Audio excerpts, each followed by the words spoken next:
Kidnapping kun fara yi yayin daga ina ne? Gaskiya ni tsakan da Allah na fara yin shi nan ne na fara yin shi. Nan a Ogun State ka fara yi? Kace ke dan Ilorin ne? Ni dan Ilorin. A waje ina ne a Ilorin? Abin ga Charagi. Charagi. Kana ji Rubanci? Okay. Yanzu tun da kidnapping yanzu kai kidnapping mutane sun kai nawa? Gaskiya ni mutum daya na farko shi na fara. Mutum daya wanda mun fara yanzu shi ne. Mutum daya? To kun kama mutum a ina ne? Mun kama shi gonan shi. A gonan shi? A waje ina ne? A can wajen da yake ni ban san sunan ke dan garuruwan nan ba, da yake ka sai mutum yana ba ko in ba tambayi sunan wuri ba. Okay, ba mu dai ogiri can ogiri ne ko? Can wajen Jabodi ne. Can wajen Jabodi ne. Jabodi ba? Kuka kama mutum? Kun karba nawa wajen sa? Mun karbi miliyan 15 wajen. Kun karbi miliyan 15? Shi mutum aikin gona yake? To ya dai zo gona da yamma. Ya so da kuke da yamma gona. Ya kuke karban kudin? Kuna kaya me kuke yi ya kuke karban kudin? Ba da ni an ka karba kudin nan. Waɗanda sun karbo su mutum uku ne.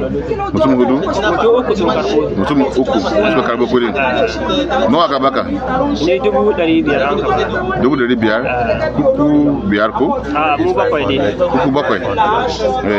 An baka 500 ko? An ba 500. Kuka bari mutum ana kawo kudin kashi ne ko kuma an ba wasu sun kashi ne da hannu aka kawo an kawo cikin daji to da yake ban san inda sun karɓo su ba maganan gaskiya ka san yanzu ba wani ko ban san inda sun karɓo su kuma ko baba da ya tambaye na gaya mashi gaskiya wannan baba na ce mai gaskiya ban san inda ban sani ba shin cikin gari sun kaje sun ka karɓo su a sun kira an zo sama hanya an ba su ne ban sani ba amma dai su uku suka karɓo su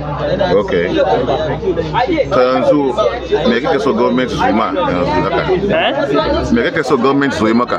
To yanzu gwamnati hukuncin da duk ya dace ta yi mini idan kuma za ta tausaya mini ina roƙon alfarma wannan abi ya zama bishara zuwa gare ni in daina da dama aikin ba wai na daɗe da shi bane kuma in Allah ya yarda wannan al'amari wanda ya faru na imani ga Allah ni na san zan bar shi har da Allah na san zan bar shi saboda ba hanya bace mai kyau wannan duk wanda an musulmi wanda ya yarda da kalmar la ilaha illallah muhammadu rasulullah sallallahu alaihi wasallam bai halitta ce ko doshe na cin dukiyar jama'a amma ni garanti wanda ya sani wannan al'amari na so a kama shi don farko amma Allah bai kaddara an kama shi ba lokacin da sun kama ni na ce su zo su yi hakuri mu je da ku kama mutum wannan da ku kama kun yi mishi me kun kashe na ne an kai shi cikin daji a cikin daji ke me ne ainihin aikin naka da kuka kama kun kama mutane ke me ne aikin naka ina kuka kama me ne ka fara yi me ne kuka aikin me aikin naka aikin na da aka kama shi ni sai dai in dafa abinci in ɗebo ruwa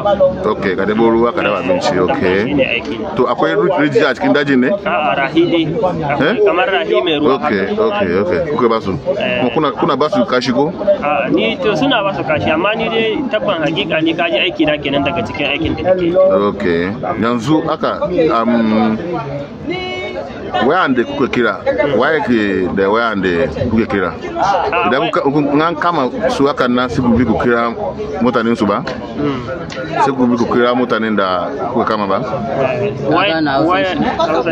hausan shi yan kun kama mutane yan uwan shi za ku kira yan uwan shi kuka kira wayan shi dai wayan shi suke doka shi zai ce a bashi waya ya kira gida kira gida to da wayan na shigo shi zai kira wanda zai zo ya karbe shi to shikenan